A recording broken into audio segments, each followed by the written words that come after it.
Hitesh Oberoi joins us as always, Chief Executive Officer and Managing Director at the company. Hitesh, good to have you with us here. Thank you very much. You know that IT hiring will get back to a more normal kind of phase. It's not showing up in numbers, still growing very, very strongly, Hitesh. Could you describe what happened and how are things looking now in the third quarter? You're right. The last 7 quarters or so have been fabulous for the company. We've grown at growth rates we've never seen before. But things are beginning to stabilize on the IT front a bit. Attrition rates are coming down at companies. And, some companies may have also overhired. And therefore, we expect IT hiring, growth in IT hiring to moderate going forward. On the other hand, the non-IT market continues to be on fire. Many sort of sectors are benefiting because of the economy opening up post-COVID. And that part of the business has shrunk to about 40-45% of the total business for us because IT had grown handsomely over the last 7-8 quarters, while non-IT companies were pretty much shut for business. But that's beginning to change now. IT companies are slowing down in terms of hiring growth, but non-IT companies continue to hire because business is back with the bank for most of them. Hitesh, in the non-IT space, which are the sectors which are doing the best? Actually, pretty much all sectors. So, tourism, travel, hospitality, banking, financial services, insurance, retailing, real estate, construction. So almost all non-IT companies. Telecom is back because of 5G. We are seeing pretty much action across the board in non-IT. Healthcare and education also continue to be solid. Okay, that's great to hear. But this is important, telling us that growth in tech hiring will moderate and you're seeing a slowdown there. Hitesh, hi, good morning and good to speak to you after a while. We're also noticing that there is a pickup in your 99 acres business, right? I mean, real estate has come back in a big way, so that explains why. But tell us a little bit about whether you've gained market share here and what could the growth rates be? I mean, in Q2, you grew about 45% year on year. Is that an aberration or is it sustainable? So our monthly run rate has definitely sort of moved up in real estate. We are currently averaging about 25 crores a month in real estate. And you're right, the real estate market is also very hot right now. Their prices are going up pretty much everywhere.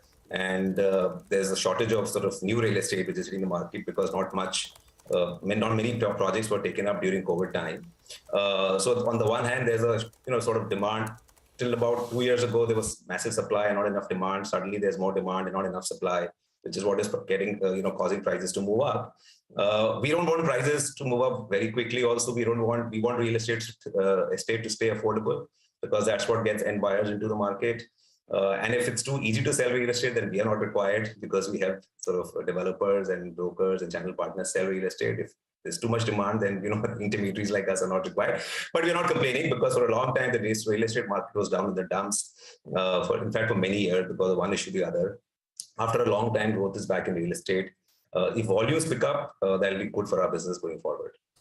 Hitesh, I echo that. I hope these real estate prices don't shoot up because that dream house is remaining a dream, But, let's focus on your numbers. The ad spends, as a percentage of sales, they have come down gradually. And in this quarter itself, as a percentage of sales, they're lower. Explain this to us and what should be the steady state number out there?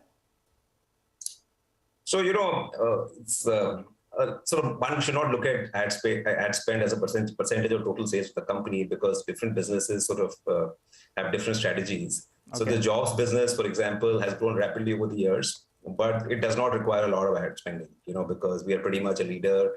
We don't need to sort of spend too much money to build our brand, to get new customers to the platform. On the other hand, in real estate, the market is very competitive. There are many players who are spending a ton of money, so our ad spend in real estate is likely to sort of remain high for a while. Ditto for Jeevan Sathi. While our ad spends in Jeevan Sathi have moderated because we've changed our model.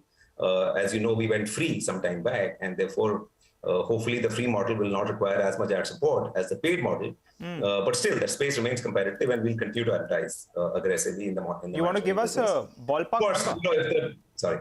Yeah, you want to give us a ballpark number, Hitesh?